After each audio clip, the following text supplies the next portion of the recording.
The stars outside the window looked cold and distant as Commander Asha Lin stepped off the shuttle. She adjusted her uniform, black with a single silver stripe, the symbol of Earth's diplomatic corps.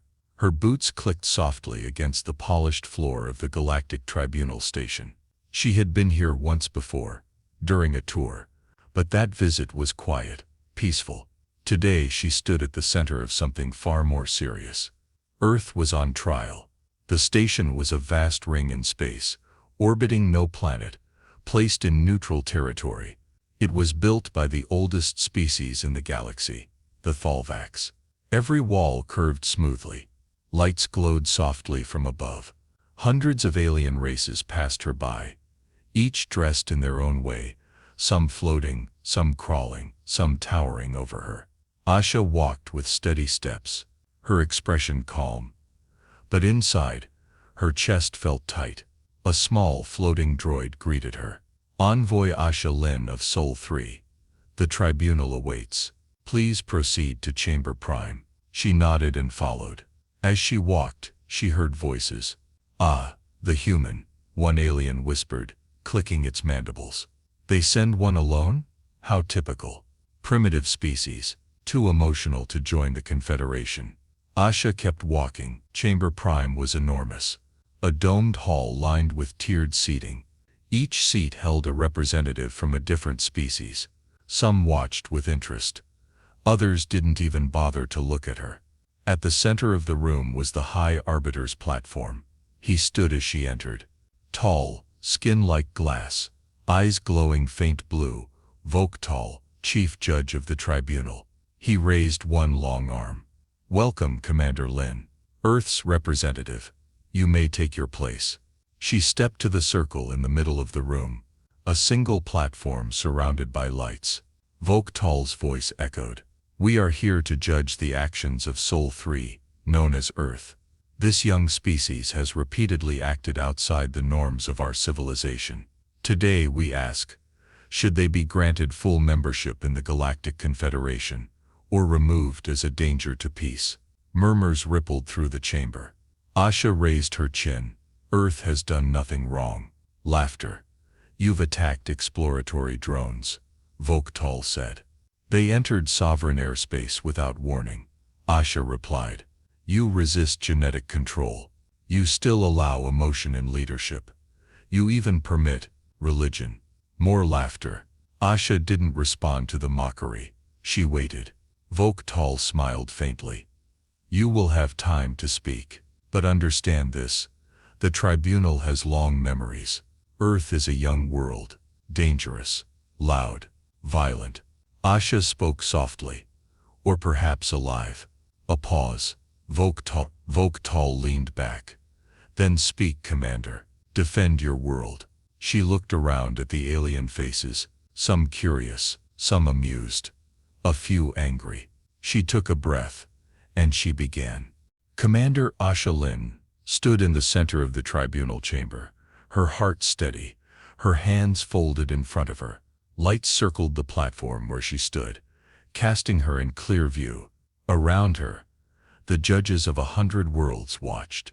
High Arbiter Voktal, seated above all, let silence stretch across the room. He enjoyed it. Moments of power, moments when others felt small. He raised his hand, long fingers glowing faintly. We begin the examination of Sol 3, he said. A world known for its wars, its emotional chaos, its primitive thinking. Yet here you stand, asking to sit among the stars. A soft chuckle echoed through the chamber. Asha kept her face calm. We do not ask to sit among the stars, Arbiter. We've already arrived. Gasps. A few raised brows. A silent glare from Voktal. You arrived by force, he replied coldly. Your species destroyed an observation probe near your moon. You fired weapons at peaceful survey ships. Is this how you greet neighbors? Asha responded, voice steady. Your survey ships entered Earth's orbit without communication. We had no way to identify them. Any world would defend itself. You are quick to defend, quick to fight, Voktal said. You are violent even toward yourselves. Your history is one of war. Yes, Asha admitted. But also of healing, of rebuilding. Every time we fell, we rose again. An insectoid judge clicked loudly. You still allow illness. You let your people grow old and die. A floating sphere chimed in. You use fossil fuels. You harm your own planet. Another judge spoke. And you believe in imaginary gods. The laughter returned. Vokental smiled slightly. How charming. Asha remained still. She let them speak. Let them pour out their judgment. They did not understand Earth. Not yet. Vokental leaned forward. Commander Lin, your species has shown potential, intelligence, innovation, but your ways are chaotic, and chaos is dangerous. Asha raised her voice, not loud, but firm. Our chaos is our strength, she said. We feel deeply. We fight, yes, but we also forgive. We build art, music, science. We explore not just for gain, but for wonder. Vokental waved a hand. Words, pretty sounds. Show us proof. Asha nodded. I will. The room dimmed slightly as the holoprojector activated. Images filled the air. Earth from orbit, cities glowing at night, storms crashing over oceans, forests breathing under mist. Then came images of humans. Firefighters running into danger. Doctors healing the sick. Children dancing in a flooded village. Asha's voice was soft. We survive because we must. We protect what we love. We change because we choose to. That is who we are. The room was quiet. Vokental broke the silence. You say much, but many here are not convinced. Your words must hold weight. He glanced at the other judges. Some whispered among themselves. Some ignored her still. The High Arbiter stood. The tribunal will consider Earth's place. But make no mistake, Commander. This galaxy is not a place for dreamers. And it is certainly not a place for those who believe pain makes them noble. Asha met his eyes. Then perhaps this galaxy needs reminding of where strength truly comes from. The lights dimmed. Judgment would come soon. The chamber lights brightened again. Commander Asha Lin remained on the platform, standing tall in silence. Around her, voices murmured in different languages, some translated by drones, others left untranslated. Most of the judges looked unimpressed. A few seemed bored. High Arbiter Vokental raised a hand. The room quieted. You may now present your formal defense, he said. Asha gave a respectful nod and stepped forward. When Earth received the invitation to join the Galactic Confederation, she began, we were proud. We believed we had something to offer. But now I see that we were not invited to share. We were invited to be judged. A few of the alien representatives leaned forward. I won't pretend Earth is perfect, she continued. We've made mistakes. We've fought too often. We've polluted our skies. We've feared what we didn't understand. She paused. Let the words settle. But that's only part of the story. Asha tapped her datapad. The holo display returned, showing a timeline of Earth's history. Wars, yes, but also peace treaties. Divided nations, yes, but also unity. From fire to spaceflight in a blink of galactic time. We started with nothing. No guidance, no help from the stars. And still we learned. We reached space. We built a home out of chaos. A long-necked judge hissed, you are unstable. Emotion drives your politics. Anger leads your people. Asha nodded. True, but so does love. So does hope. And that's what keeps us moving forward. She pressed another command. A video played. A rescue team digging survivors from an earthquake. Volunteers delivering food across a war zone. A teacher speaking to children in a language spoken only by a few thousand people. These are not weapons. They are not machines. They are people, helping each other. That is Earth too. Vokental spoke coldly. Your people still divide themselves by race, by nation, by belief. How can a fractured world claim unity? Asha's gaze didn't waver. Because we try, she said. We fall but we try again. We are not united by blood or borders. We are united by effort. Another judge, shaped like a coiled vine, asked, And yet you allow poverty. Hunger. Yes, Asha replied. And we fight those things every day. Progress is slow, but it is ours. We do not wait for perfection. We build it. The room grew tense. Some judges whispered. A few looked thoughtful. One or two stared at her with something like curiosity. Vokatal, still unimpressed, raised his hand once more. Enough. You've spoken. The tribunal will vote soon. But know this, Commander Lin. Many in this chamber believe Earth is a threat. Asha nodded. We are a challenge, not a threat. There's a difference. A pause. Then Vokatal turned his gaze to the room. Prepare for judgment. Suddenly the massive doors of the chamber creaked. A heavy sound echoed through the hall. Metal against metal, deep and slow. All heads turned. Figures stepped through the opening. Tall, armored, eyes glowing faintly beneath battle helmets. The chamber fell into stunned silence. The Deathworlders had arrived. The heavy doors of the tribunal chamber stood wide open.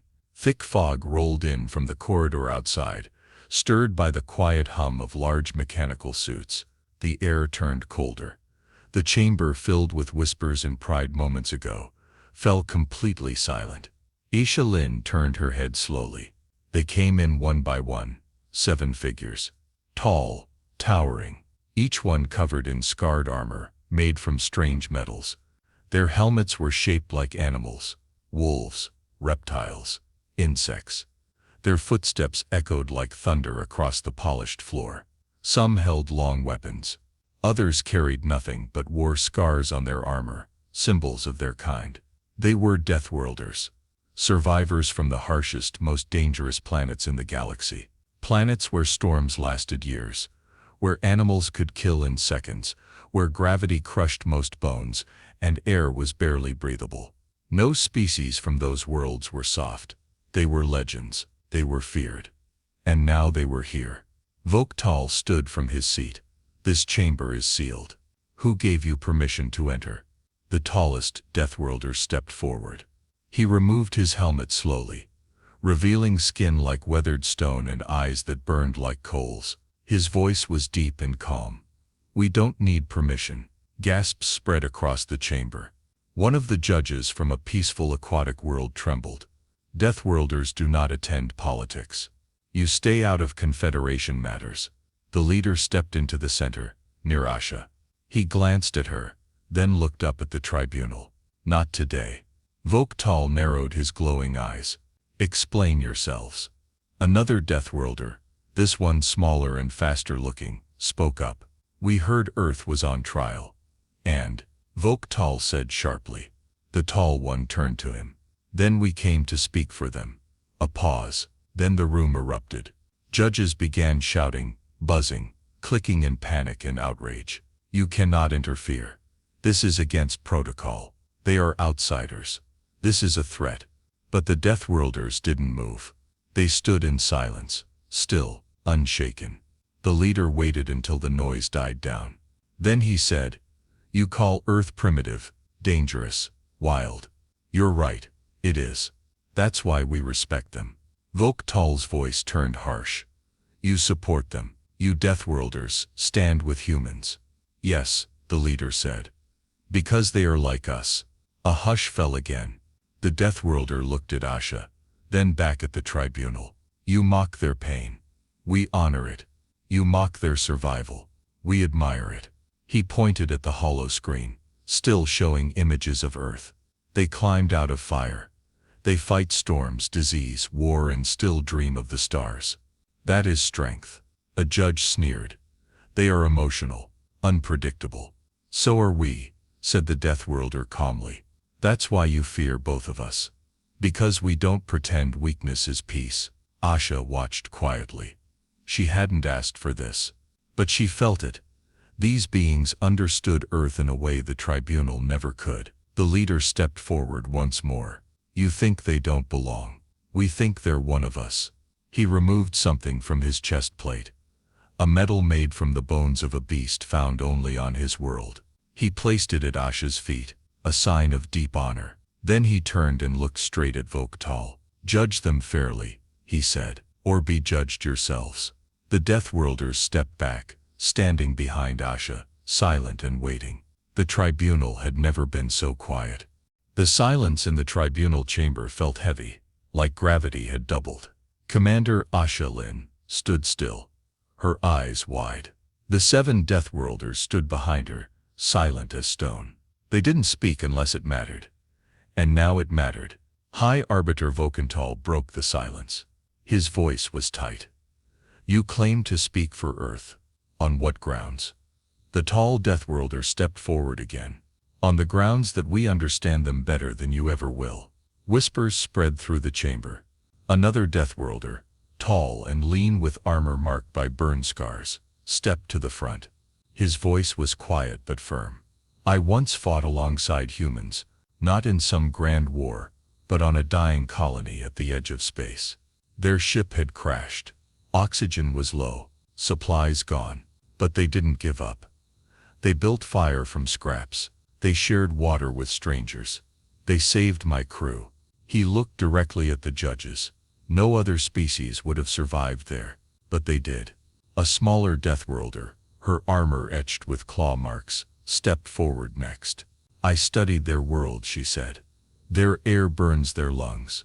Their sun scorches their skin. Their animals hunt them. Their own planet tries to kill them every day." She paused. "And still they thrive.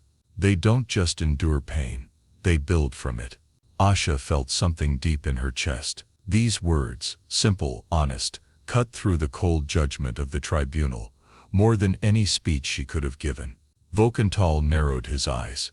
"You speak of strength, but strength without order is chaos. Humans are unpredictable. They let emotions guide decisions. That is dangerous." The tall Deathworlder answered, "Emotion is not weakness. Emotion is why they protect each other, why they sacrifice, why they love." Another added, "You think cold logic makes you advanced, but cold logic leaves no room for growth, no room for heart. Earth has both, fire and reason." A judge tried to object, clicking in frustration. They still war among themselves. The Deathworlder with burn scars replied, "So did we, until we learned to fight for each other, instead of against. So will they. They are already learning." A large reptilian judge hissed, "Why do you defend them so fiercely?" The leader answered plainly, "Because we've seen ourselves in them, and because they did something no one else ever did." The chamber leaned forward, curious. "They treated us like equals, not as monsters, not as beasts. When others feared us, they shook our hands." He looked at Asha again, then at the judges. They didn't flinch. Asha finally spoke. "We never asked for their help, but they came. Not because they had to, but because they knew what it felt like to be judged, to be feared, and still they stood with us." There was no laughter now, no mockery, just silence. A single judge from a water-based species slowly raised a hand. "Perhaps there is value in struggle." A few others nodded. But Vokental remained silent, still watching. The Deathworlders stepped back, their words complete. They had said what needed to be said. Asha looked around the chamber. The mood had changed. Doubt now lived where there had been only pride. Curiosity had taken the place of mockery, and the vote was near. The tribunal chamber was quiet.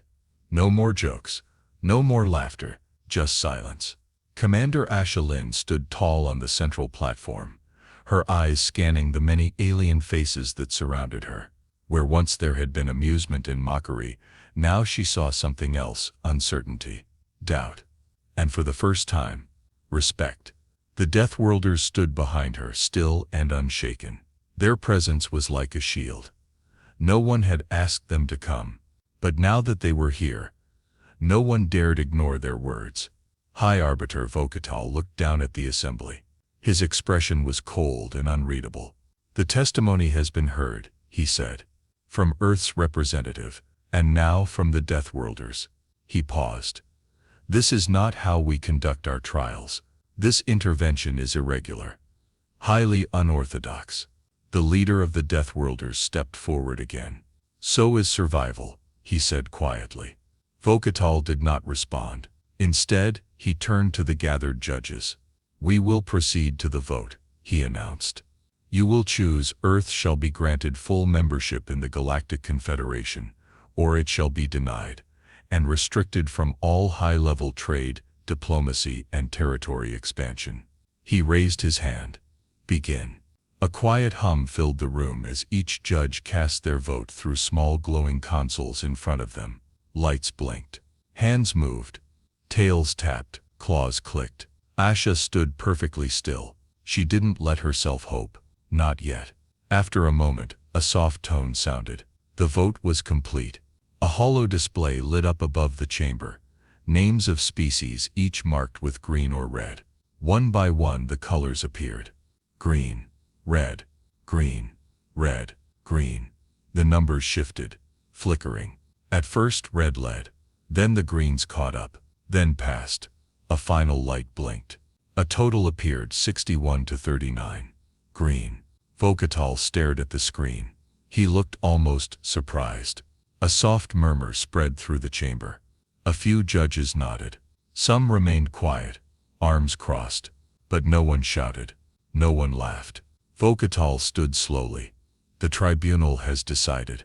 Earth is granted full membership in the Confederation." Asha released a breath. She hadn't realized she was holding. Cheers didn't follow. This was not that kind of place. But there was a new sound, respectful silence. The leader of the Deathworlders stepped beside her. "Welcome to the galaxy," he said. Asha gave a small smile. "Thanks for showing up." He nodded. "You earned it. We just reminded them." Vokatal cleared his throat. "Let the decision be recorded. This hearing is concluded." With that, he turned and left his seat, his long robe trailing behind him. He didn't speak another word. The judges began to leave. Some walked out with their heads high. Others glanced at Asha and the Deathworlders with new understanding. The chamber emptied, slowly, but Asha remained, standing under the light, a small smile on her face. Earth had been judged, and Earth had won. The tribunal chamber emptied slowly. The judges one by one filed out through arched doors, robes swaying, limbs moving in all shapes and directions. Some spoke softly among themselves. Others walked in silence, lost in thought. Commander Asha Lin stood alone on the central platform. The hollow display above her had gone dark. The spotlights dimmed. Only the Deathworlders remained. The tall leader walked to her side. His armor made no sound now. He moved with the calm weight of someone used to war, but tired of it. "You stood alone," he said. Asha gave a small nod. "Until I didn't." He looked at her, then handed her a small metal token. It was shaped like a claw, black and silver, worn smooth by time. "A gift," he said. "From one Deathworlder to another." Asha accepted it, her fingers curling around the cool metal. "I'm not one of you," she said softly. He tilted his head. "Aren't you?" She looked up at him. "Thank you, for coming, for speaking." He nodded once. "We speak only when it matters." This mattered. The others joined him. One by one the Deathworlders turned and walked away. No words, no ceremony, just the sound of footsteps fading down the long hall. Asha watched them go. Then she turned and faced the chamber one last time. The floor where she had stood, the circle where she had been judged, the faces that had doubted her, then listened. She remembered every word they spoke, every laugh they gave, every reason they gave to keep Earth out. None of it mattered now. The vote had been cast, the decision made. Earth was part of the Galactic Confederation. It didn't mean everything would be easy. There would still be challenges, still be suspicion. But now Earth had a seat, a voice, a place. She walked out of the chamber, slow and steady. Through the halls of the tribunal station passed strange alien faces. This time they didn't laugh. Some nodded to her. A few stepped aside, letting her pass first. She stepped onto the shuttle platform, the same one she had arrived on, alone and underestimated. Now, she was returning home as Earth's voice among the stars. She looked out through the station's window one last time. The stars were still cold, still distant. But now they didn't seem so far away.